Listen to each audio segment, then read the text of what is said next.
शिवपुर नाम का एक छोटा सा गांव था। यहाँ के लोग सालों से अपने शांत माहौल, अच्छे और सीधे साधे सरल जीवन शैली के लिए जाने जाते थे।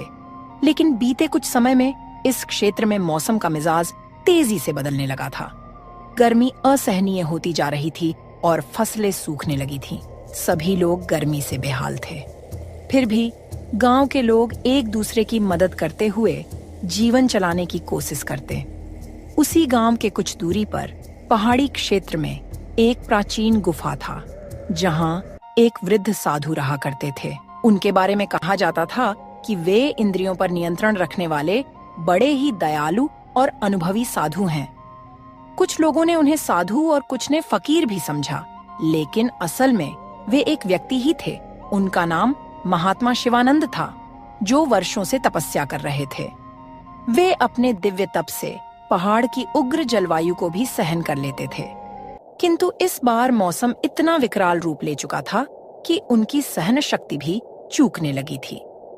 हे प्रभु, यह कैसी अग्नि परीक्षा है। मेरे शरीर की समस्त शक्ति मानो सूख सी गई है। इस भीषण गर्मी में भी मैंने सदा उपवास और साधना को ही अपना जीवन बना लिया है, पर अब शरीर जवाब दे रही है। गर्मी से साधु महाराज की हालत खराब होने लगी थी। गुफा के बाहरी हिस्से में सूरज की रोशनी इतनी तीव्र थी कि अगर कोई बाहर खड़ा होता तो कुछ ही देर में पसीने से लथपथ हो जाता।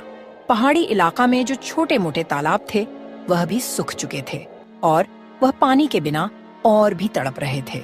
ऐसे में साधु बाबा ने सोच लिया कि आज उनको किसी भी तरह गांव जाकर लोगों से सहायता लेना ही पड़ेगा। गुफा में अब और रुकना जीवन के लिए खतरा हो सकता है। सुबह का समय था, पर धूप इतनी तेज कि लगती थी कि मानो दोपहर हो गई है। साधु शिवानंद अपने शरीर को संभालते हुए धीरे धीरे पहाड़ से उतर रहे थे। उनकी चाल डगमग हो रही थी, कंठ सूख चुका था, पर मन में अभी भी उम्मीद थी कि गांव के लोग उनकी सहायता जरूर करेंगे। रास्ते में उन्हें एक चरवाहा मिलता है, जो अपनी भेड़ियों को पहाड़ पर चराने ले जा रहा था। अरे बाबा जी, आप इस भीषण गर्मी में कहाँ निकल कर जा रहे हैं? आपकी तबीयत तो ठीक है ना? हे बेटा, मुझे कुछ पानी की आवश्यकता है। बहुत कष्ट में हूँ। क्या तुम्हारे पास पानी है? चरवाहा असमंजस में पड़ जाता है। उसके पास भी सिर्फ एक छोटा सा पानी का मशक था, जो पूरे दिन उसके लिए काफी मुश्किल से चलता था। कुछ क्षण सोचने के बाद वह थोड़ा पानी साधु को दे देता है। बाबा, मेरे पास ज्यादा पानी नहीं है, पर जो है वह आपको दे रहा हूँ। आप गांव पहुँचे तो और लोगों से भी मदद मांग लेना। साधु को थोड़ी राहत मिलती है। उन्हें इस चरवाहे में उम्मीद की किरण दिखती है। साधु उसे आशीर्वाद देकर आगे बढ़ जाते हैं।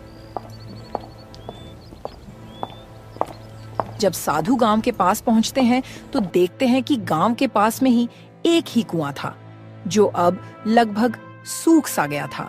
गांव के लोग दिन भर उसका पानी निकालकर अपने अपने काम में लगा लेते थे। साधु शिवानंद जब गांव में दाखिल हुए तो सबसे पहले उन्हें तेज धूप ने इतना तपन दिया कि उनके गर्दन पर चमकती पसीने की बूंदें झलक आईं। गांव की गलियों से गुजरते हुए वे देखते हैं कि अधिकतर मकान मिट्टी के बने थे। कुछ बैल बेचैन होकर तड़फड़ा रहे थे। थोड़ी दूर जाने पर साधु को कुछ लोग दिखाई देते हैं, जो मिलकर एक सूखे तालाब की तलहटी साफ कर रहे थे। अरे शंभू भाई, लगता है यह गर्मी हमारी जान लेकर ही मानेगी। इतनी गर्मी, ऊपर से गर्म हवा शरीर को जला दे रही है। हाँ, तुम सही कह रहे हो, पर हम कर भी क्या सकते हैं? गांव में सभी परेशान हैं। अब तो कुआं का पानी भी खत्म होने वाला है। अगर पानी खत्म हो गया तो हम सब पानी के बिना तड़प तड़प कर मर जाएंगे। हे भक्तों, क्या कोई मेरी सहायता कर सकता है? मुझे पानी की अत्यंत आवश्यकता है, और यदि कुछ छाया या विश्राम का स्थान मिल जाए तो मैं आपका आभारी रहूंगा। ग्रामीणों ने उन्हें देखा, पर कोई खास उत्सुकता नहीं दिखाई। उन्हें लगा कि यह कोई साधु या भिक्षुक होगा जो भीख मांगने आया है। बाबा, अपने लिए पानी जुटाना इस समय हमारे लिए भी मुश्किल हो रहा है। हम खुद यहाँ सूखे तालाब की सफाई कर रहे हैं ताकि बरसात आए तो पानी संग्रहित कर सकें। ऐसा नहीं है कि हमारे पास कोई भंडार है जिसे हम लुटा दें। मैं समझ सकता हूँ बेटा, पर मेरी दशा बहुत दयनीय है। मैं पहाड़ से नीचे आया हूँ, गुफा में रहता था। अब इस अत्यधिक गर्मी के कारण मेरा शरीर साथ नहीं दे रहा। सिर्फ कुछ घूंट पानी और थोड़ा विश्राम दे दो। साधु महाराज को इतना कहने पर भी कोई उनको एक गिलास पानी तक नहीं दिया। फिर वह आगे बढ़ते हैं।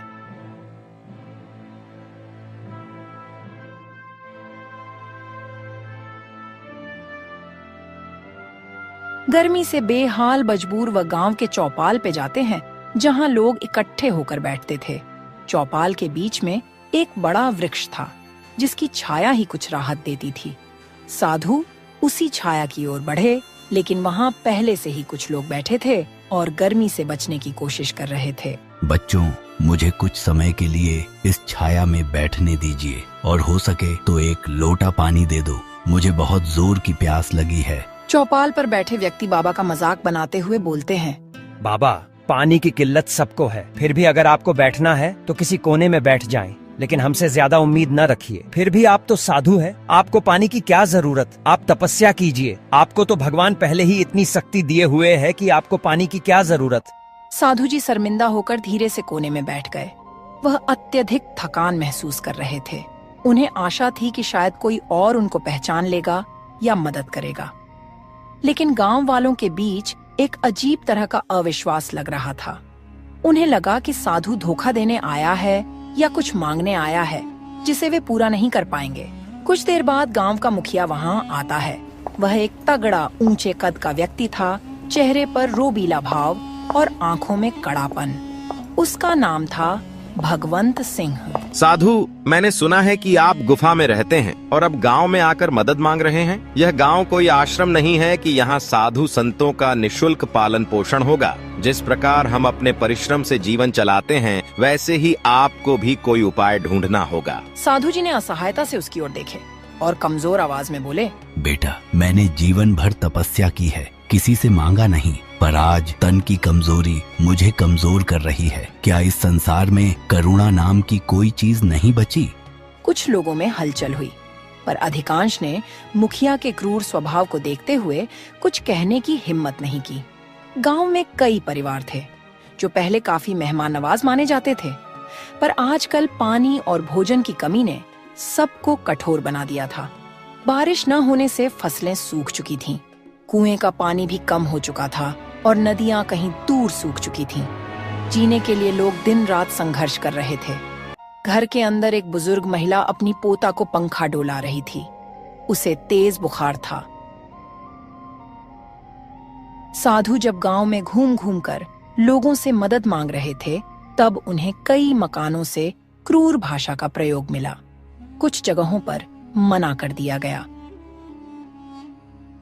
तो कहीं उन्हें डांट फटकार सुननी पड़ी। यह सब देखकर साधु के हृदय में बड़ा दुख हुआ। वे सोचने लगे, क्या यही मनुष्यता है? क्या सच में लोग इतने स्वार्थी हो गए हैं कि किसी की सहायता करने में असमर्थ हैं?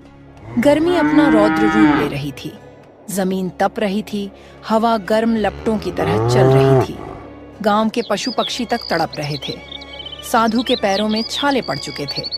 साधु बाबा ने गांव के बगल में एक छोटा सा बगीचा में जाते हैं। साधु को लगा कि वहां कम से कम छाया तो मिलेगी। वे वहां चले गए। बगीचा में उन्हें एक युवा लड़की दिखाई दी जो सूखी लकड़ियों का गट्ठर उठाए हुए थी। वह भीषण गर्मी में भी काम करने की कोशिश कर रही थी। बेटी, क्या तुम मुझे एक लोटा पानी दिलवा सकती हो? मैं बहुत प्यासा हूँ।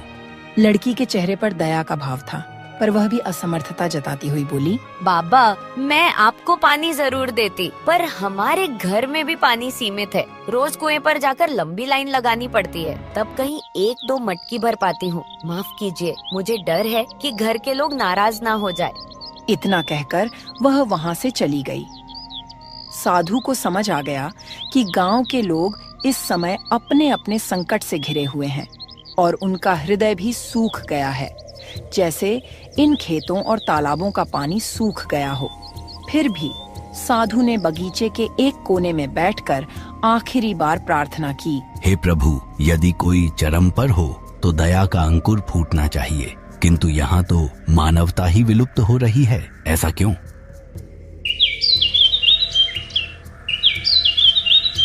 अगले कुछ दिन साधु के लिए कठिन साबित हुए। उन्हें पर्याप्त भोजन तो दूर, पीने को पानी तक नहीं मिला। तेज गर्मी में उनका शरीर ह्रास की ओर बढ़ रहा था। एक दिन दोपहर को जब सूरज आसमान के ठीक ऊपर था और किरणें मानो आग बरसा रही थीं, तब साधु बेहोश होकर गिर पड़े। गांव वाले इकट्ठा हुए, लेकिन उस वक्त भी उनमें कोई उत्साह या करुणा नहीं थी। मुखिया भगवंत सिंह भी पहुंचा और साधु को देखते ही बोला, इन्हें उठाकर छाया में कर दो, नहीं तो ये मर जाएंगे तो आगे और झंझट खड़ी हो जाएगी। अरे छोड़ो ना, मर भी गए तो क्या फर्क पड़ेगा, एक साधु ही तो है। हम सबको अपनी रोजी रोटी और पानी का जुगाड़ करना है, इनके लिए कौन वक्त बर्बाद करे। चलो चलो भाई, अपने अपने काम में लग जाओ। कुछ ही देर में साधु को थोड़ा होश आया। उन्होंने धीमी सी सांस ली और बोलने की कोशिश की, लेकिन शब्द उनके कंठ में अटक गए। साधु को लगा कि अब उनका अंत समय आ गया है। कमजोरी इतनी बढ़ चुकी थी कि उनका शरीर कांप रहा था। उनकी आंखों से आंसू बह निकले। वह धीमी आवाज में भगवान को याद करते हुए बोले, हे राम, मैं अपने अंतिम क्षण में इन लोगों को अपनी ओर से क्षमा देना चाहता हूँ, लेकिन उनका हृदय इतना कठोर हो चुका है कि मैं चाहकर भी उन्हें क्षमा नहीं कर पा रहा। मेरे प्राण निकल रहे हैं, इसलिए मैं इन्हें श्राप देता हूँ कि इस गांव में दिन में इतनी भयानक गर्मी पड़ेगी कि लोग आग में झुलसेंगे और रात में इतनी भीषण सर्दी हो कि लोगों की हड्डियां कांप उठे। यही नहीं, यह चरम मौसम इनके जीवन में भय और बीमारी लाएगा जब तक ये लोग मानवता का पाठ न सीखें। इतना कहकर साधु ने अपने प्राण त्याग दिए। गांव वाले हक्के बक्के रह गए। कुछ को इस श्राप पर हंसी आई तो कुछ लोग निराश हुए।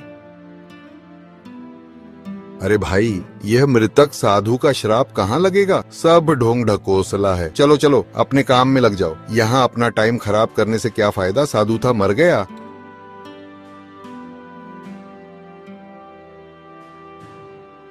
साधु की मृत्यु के 1-2 दिन बाद ही मौसम ने अपना विकराल रूप दिखाना शुरू कर दिया। सूरज की गर्मी, जो पहले ही असहनीय थी, अब और भी प्रचंड हो गई। तापमान इतना बढ़ गया कि मिट्टी में दरारें पड़ने लगीं। पशु पक्षियों के लिए जीवन और भी कठिन हो गया। दिन में लूह चलती, जिसके थपेड़े मानो शरीर को झुलसा देती थी। गांव वाले दिन में बाहर निकलने से कतराने लगे, पर रात होते ही हालात बिल्कुल उल्टा हो जाता। ठंडी हवाएं चलती, लेकिन यह ठंडक सुखद नहीं, बल्कि हाड़ कपा देने वाली थी। लोगों को समझ ही नहीं आता कि इतनी उग्र गर्मी के बाद अचानक इतनी भयंकर ठंड कैसे हो सकती है। अरे शंभू भाई, मौसम का मिजाज कुछ समझ नहीं आ रहा। ये कैसा मौसम हो गया जो दिन को तेज गर्मी और रात को हाड़ कपाने वाली ठंडी पड़ रही है? ऐसा तो मैंने अपने जीवन में पहली बार देख रहा हूँ। हाँ, तुम सही कह रहे हो। मुझे भी कुछ समझ नहीं आ रहा है कि यह क्या बला है। अब तो लोगों की तबीयत भी खराब होने लगी है और बच्चों को निमोनिया होने लगी है और बुजुर्ग मरने लगे हैं। इस चरम मौसम ने गांव के स्वास्थ्य तंत्र को तहस नहस कर दिया। दिन में गर्मी और रात में निमोनिया या सर्दी जुकाम जैसी बीमारियां फैलने लगीं।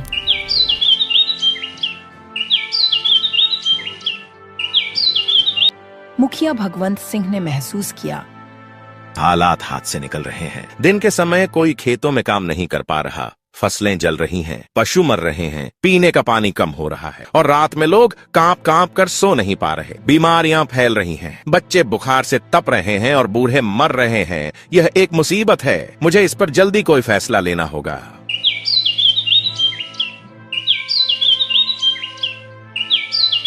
अगले दिन मुखिया ने एक आपात बैठक बुलाई। गांव के सभी प्रतिष्ठित लोग और साथ ही आम ग्रामीण भी जुटे। सबके चेहरे पर चिंता और भय की लकीरें स्पष्ट थीं। यह स्थिति अब बर्दाश्त से बाहर हो रही है। दिन में हम जलते हैं, रात में ठिठुरते हैं। गांव के कई बच्चे और बुजुर्ग बीमार पड़ चुके हैं। अगर यह ऐसे ही चलता रहा तो हमारा गांव उजड़ जाएगा। मुझे लगता है कि यह सब उस साधु के श्राप का नतीजा है। भीड़ में हलचल हुई। कुछ लोग पहले मानने को तैयार नहीं थे कि श्राप जैसी कोई चीज होती है।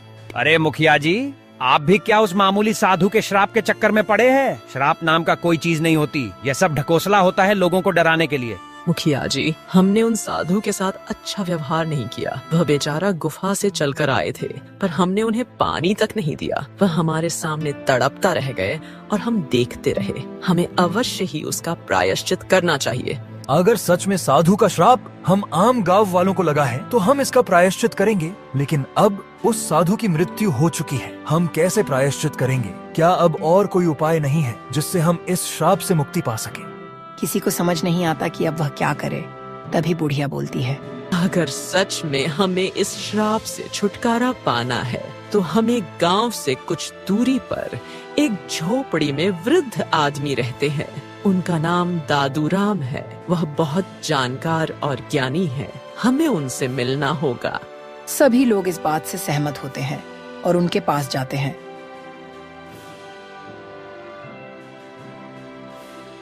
वहां जाकर उनको सारी बात बताते हैं। तब दादूराम बोलते हैं, बेटा, मैं उस साधु बाबा को जानता था। वर्षों से सुना था कि वे अपनी तपस्या से अनेक लोगों को लाभ पहुंचा चुके। उनका मन सदा शांत और दयालु था। उनके श्राप का कारण तुम्हारी क्रूरता है। अगर तुम लोग उस क्रूरता का प्रायश्चित करना चाहते हो तो हमें सबसे पहले उनके पार्थिव शरीर को ढूंढकर उनका विधिवत अंतिम संस्कार करना होगा। सुनने में आया है कि वह बगीचा में ही अपने प्राण त्याग दिए थे। लोग उनके बात से सहमत हुए। हाँ, यही उचित होगा। लेकिन क्या इससे सचमुच श्राप समाप्त हो जाएगा? श्राप तभी समाप्त होगा जब हमारी हृदय से मनुष्यत्व लौट आएगा। हमें दयालु और परोपकारी बनना होगा। दूसरों की मदद करने की शपथ लेनी होगी। तभी उनका अशांत आत्मा को शांति मिलेगी और हो सकता है कि परमात्मा हमारी सहायता करे।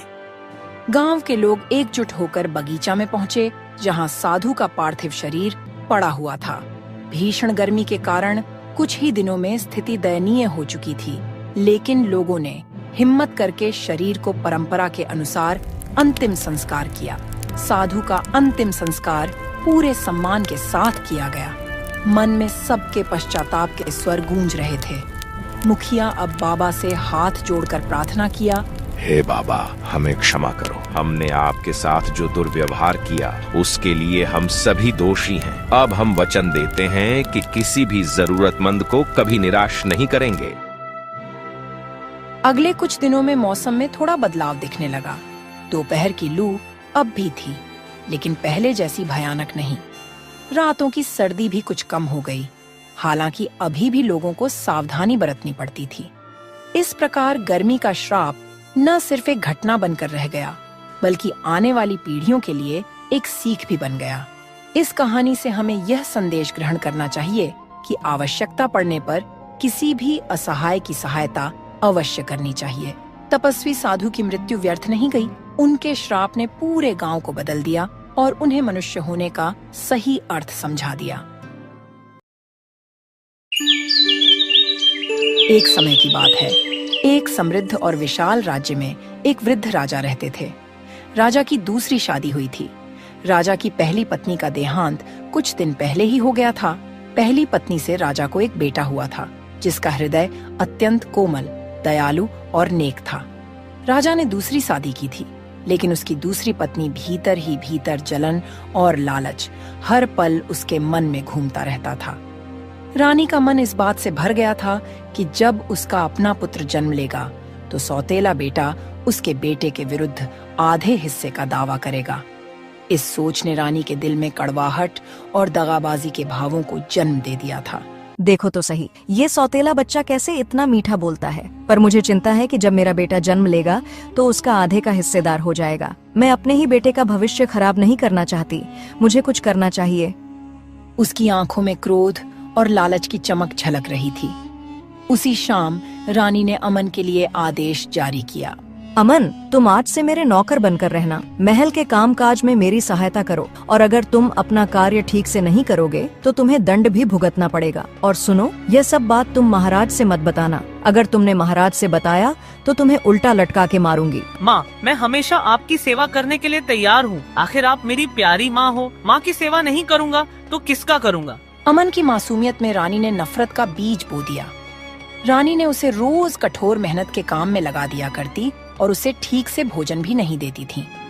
अमन अपनी मासूमियत में बिना किसी शिकायत के सभी आदेश मानता था। समय बीतता गया, रानी के मन में और भी कठोर विचार उमड़ने लगे। वह सोचने लगी, क्यों ना अमन को हमेशा के लिए इस दुनिया से मिटा दिया जाए, ताकि भविष्य में मेरे आने वाले बेटे का पूरा अधिकार सुरक्षित रह सके और पूरा राजपाट मेरा अपने बच्चे का हो सके। रानी के मन में अमन को हमेशा हमेशा के लिए रास्ते से हटाने के लिए षड्यंत्र रचने लगी थी। तभी रानी की एक करीबी सलाहकार वसुंधरा वहां आई। वसुंधरा, मुझे एक योजना सुनानी है जिससे मैं अमन को हमेशा के लिए इस दुनिया से दूर कर सकती हूँ। अगर वह इस दुनिया से चला जाता है तो मेरा जन्म लेने वाला बेटा बिना किसी रुकावट के राज्य का उत्तराधिकारी बनेगा। महारानी, क्या आप वाकई ऐसा कर सकती हैं? अमन तो बहुत मासूम है। इस प्रकार की अनहोनी आप सोच भी कैसी सकती है महारानी जी। महाराज अमन को अपने दिल का टुकड़ा समझते हैं। आप अमन पे कुछ तो दया करो। देखो वसुंधरा, मुझे कोई दया नहीं लगती उस मनहूस पर। यह राज्य मेरे बेटे का होना ही चाहिए और यदि अमन जिंदा रहा तो उसका आधा हिस्सा मेरे बेटे का हक से चला जाएगा। वसुंधरा रानी को समझाने की कोशिश करती है, लेकिन रानी उसकी एक न सुनी। इस प्रकार रानी ने एक षड्यंत्र रचने का निश्चय कर लिया।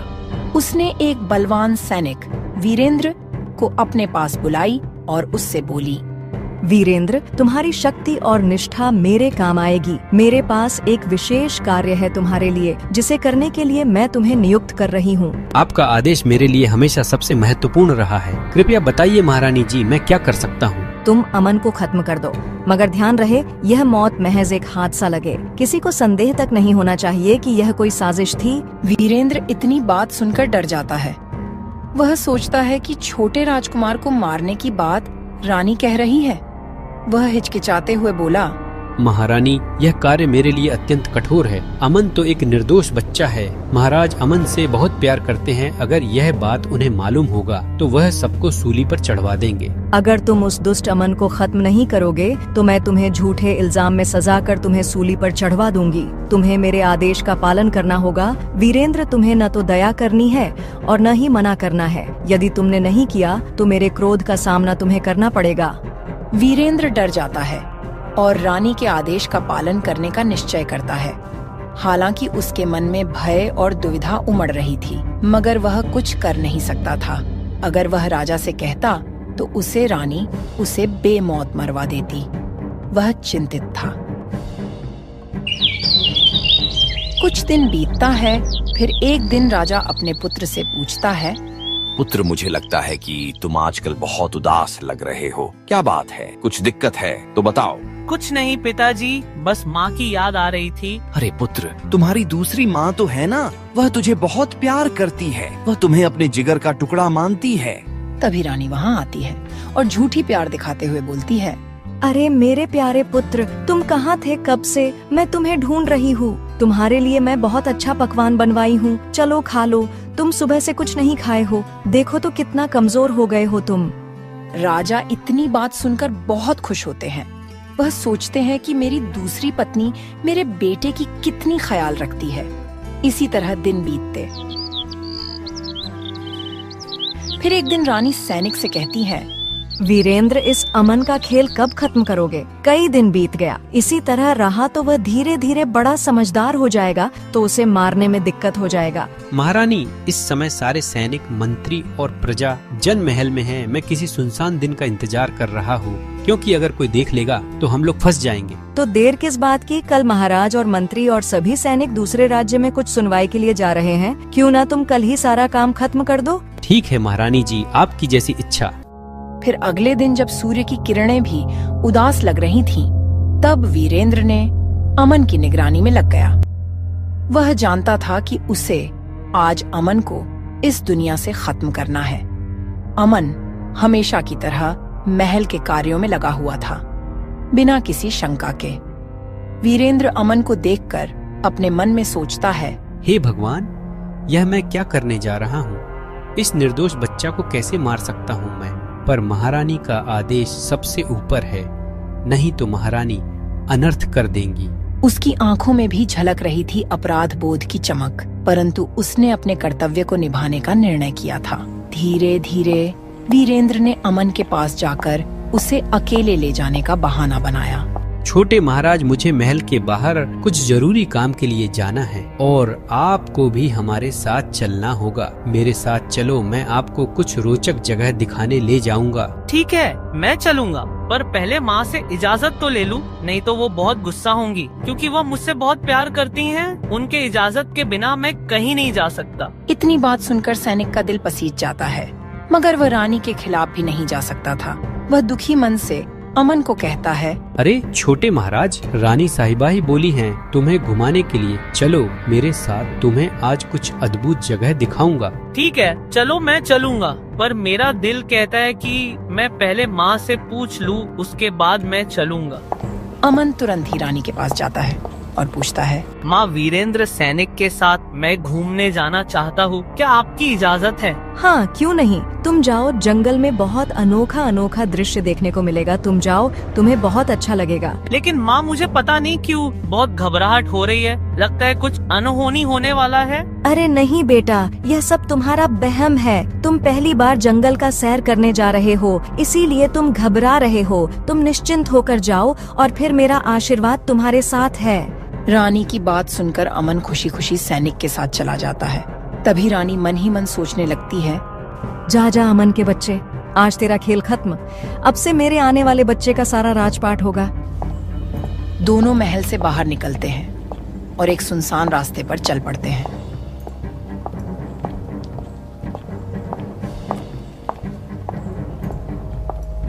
जाते जाते बीच जंगल में वीरेंद्र ने अपना तिरंदाजी धनुष निकाल लिया और अचानक अमन पर वार कर देता है। तीर लगते ही अमन खून से लहूलुहान हो गया। वह चोटिल हालत में आश्चर्य से सैनिक से पूछता है, हे प्रिय सैनिक, तुमने मेरे साथ यह क्या किया? तूने मुझे क्यों मारा? मुझे क्षमा करना छोटे महाराज, मैं मजबूर था। यह सब षड्यंत्र महारानी का था। भगवान तुम्हारी आत्मा को शांति दे। सैनिक को इतना कहते ही अमन का छोटा जीवन उसी क्षण खत्म हो गया। वीरेंद्र ने अमन के शरीर को एक गहरे जंगल के कोने में फेंक दिया ताकि कोई भी इस षड्यंत्र का पता न लगा सके। जंगल की गहराई में जहां प्रकृति की शांति विराजमान थी, उसी समय एक साधु अपनी तपस्या में लीन होकर चलते हुए रास्ते से गुजर रहे थे। साधु का नाम ज्ञानानंद था। चलते चलते उसने उस सुनसान मार्ग पर एक निर्जीव सा दृश्य देखा। वहां एक बच्चा पड़ा हुआ था जिसकी हालत दयनीय थी। हे भगवान, यह बच्चा तो बेहद दुखद और खून से लहूलुहान अवस्था में है। ज्ञानानंद ने तुरंत बच्चे के पास जाकर उसका निरीक्षण किया। उसने देखा कि बच्चे के शरीर पर गहरी चोटें थीं, परंतु उसकी सांसें अभी भी चल रही थीं। ज्ञानानंद ने बच्चे को धीरे धीरे उठाया और अपने कुटिया में लेकर आए।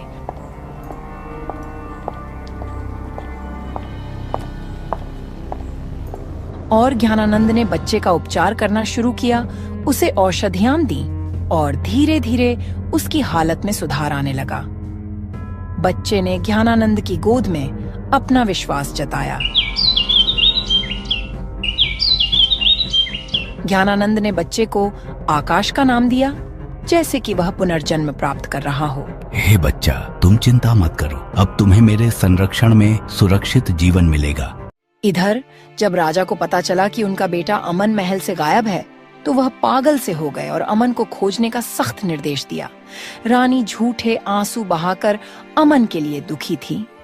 अरे सैनिकों, जल्दी मेरे बेटे को खोजो।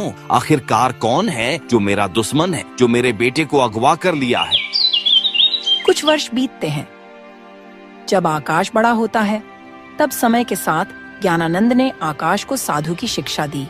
आकाश ने कठिन तपस्या और साधना से न केवल अपने शारीरिक घाव भर लिए, बल्कि अपने मन में ज्ञान और करुणा की ज्योति भी प्रज्वलित कर ली। आकाश अब न केवल एक साधु बन गया, बल्कि अपने अंदर वह दिव्य प्रकाश भी जागृत हुआ, जिसने उसके चारों ओर आशा का संचार कर दिया। राजमहल में समय का पहिया निरंतर घूमता रहा। राजा पहले से बूढ़े हो चुके थे और रानी को भी कोई संतान नहीं हुआ, जिस पर वह घमंड करती थी। अब रानी को भी चिंता सताने लगी थी। वह सोचती, मैंने अपने सौतेले बेटे को मरवाकर अच्छा नहीं किया। वह अपने माँ की तरह मुझे मानता था। आज कई वर्ष बीत गया लेकिन मेरी कोई औलाद नहीं हुआ। अगर अमन रहता तो हमारे बुढ़ापे का सहारा होता।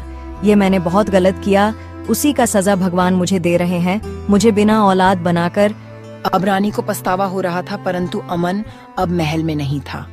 राजा को भी अपने राज्य की चिंता सताने लगी। मुझे मेरे पुत्र का इंतजार है, परंतु मुझे कुछ भी नहीं मिल रहा। क्या ये सच है कि वह अब इस दुनिया में नहीं है? राजा की आवाज में निराशा और पीड़ा की झलक थी। दिन बीतते गए और राजा की सेहत में लगातार गिरावट आती गई।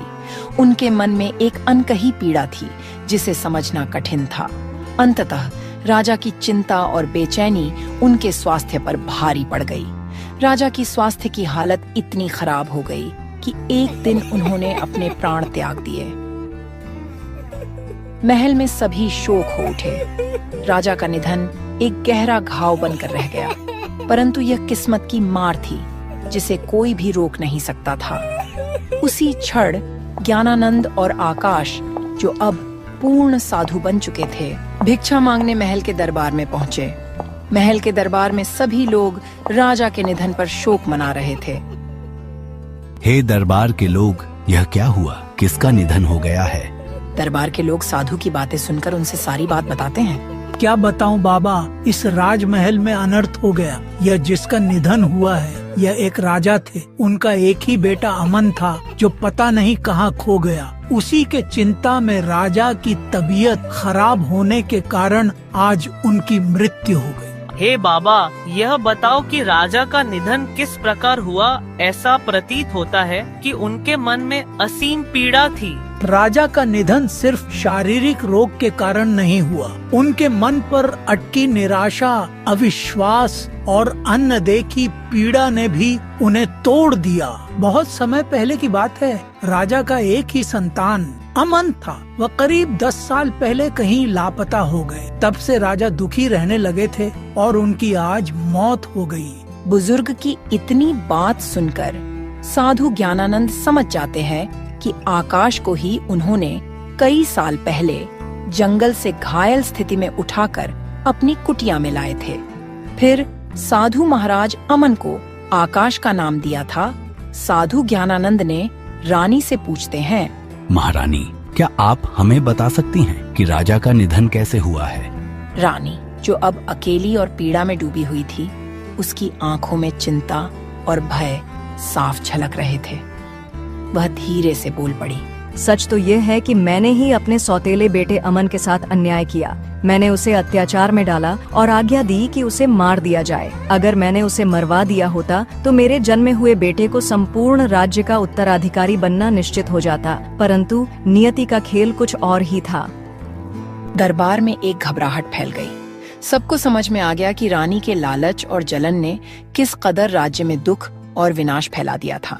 महारानी, क्या तुम जानना चाहती हो कि अमन इस समय कहाँ है? हाँ बाबा, अगर मेरा बेटा जीवित होगा तो मैं भगवान का शुक्र गुजार रहूंगी। मैं कई वर्ष पहले अपने तपस्या में लीन होकर जंगल के रास्ते जा रहा था। तभी मुझे एक मासूम सा बच्चा खून से लथपथ जमीन पर पड़ा हुआ मिला। मैंने उसे उठाकर अपने कुटिया पर ले गया और उसका इलाज किया। कुछ दिन के बाद वह बिल्कुल सही हो गया और वह बच्चा, यह प्रकाश है। इसका नाम मैं अमन से प्रकाश रख दिया था। यह अब एक साधु बन गया है। इतना कहते ही रानी और वहाँ के सभी लोग समझ गए कि अमन एक साधु बन गया है। रानी रोते हुए बोलती है, अरे मेरे बेटे, मुझे माफ कर दो। मुझसे बहुत बड़ी गलती हो गई। मैं अपने लालच और स्वार्थ के लिए तुम्हें मरवाना चाहा। अब मुझे इसकी सजा मिल रही है। मुझे क्षमा कर दे बेटा। देख रहा है बेटा, तुम्हारे पिताजी तुम्हारा इंतजार करते करते इस दुनिया को छोड़कर चले गए। मत रो माँ, तुम्हें जो अच्छा लगा तुमने वह किया। तुम कल भी मेरी प्यारी माँ थी और आज भी हो। इस राज्य का प्रत्येक व्यक्ति यह सीख ले कि लालच और जलन केवल विनाश का कारण बनते हैं। हमें अपनी भावनाओं को संतुलित रखकर प्रेम और सहानुभूति की राह पर चलना चाहिए। मुझे क्षमा करो अमन बेटा। मुझसे बहुत बड़ी भूल हो गई। मुझे अपने किए पर पछतावा है। अब तुम्हारे पिता भी इस दुनिया से चले गए। अब इस राज्य को देखने वाला कोई नहीं है। अब तुम इस राजमहल की गद्दी संभाल लो। राजपाट और गद्दी का मोह जिस दिन त्याग दिया उसी दिन सच्चा साधु बन गया माँ। अब मेरी लालसा सिर्फ परमात्मा की भक्ति में है, न कि सोने चांदी और सिंहासन में। बेटा, खोल दे यह साधु का वस्त्र और मेरे साथ रह। क्या तू अपने माँ को छोड़ देगा? देखना, मैंने जो किया उसकी सजा मुझे मिल गई। तेरे अलावा मेरी कोई संतान नहीं हुआ। अब तू मेरे पास रह जा। नहीं नहीं माँ, जो सच में साधु बनता है वह लोभ, मोह और इच्छाओं की बेड़ियां तोड़ चुका होता है। राज सिंहासन हो या जंगल की कुटिया, मेरे लिए दोनों बराबर हैं। गद्दी की चाहत तो उन लोगों में होती है जो सांसारिक सुखों में फंसे होते हैं। साधु का एक ही धन होता है, तप, त्याग और सत्य का मार्ग। अमन रानी की एक न सुना और अमन अपने पिता का अंतिम संस्कार कर देता है और वह और राजमहल से चला जाता है। रानी की आंखों में आंसू थे। वह देखती है कि मेरा बेटा बहुत दूर चला गया। सभी के आंखों में आंसू थे। रानी की इस स्वीकृति ने पूरे महल में एक गहरी मौनता फैला दी। लोग सोचने लगे कि कैसे एक इंसान के अंदर की जलन और लालच पूरी दुनिया को तबाह कर सकता है। लेकिन अब पछतावे की यह चुभन समय की धारा में खो गई थी। ज्ञानानंद और अमन के साधु स्वरूप ने लोगों को यह संदेश दिया कि जीवन में दया, प्रेम और क्षमा का महत्व कितना अधिक होता है।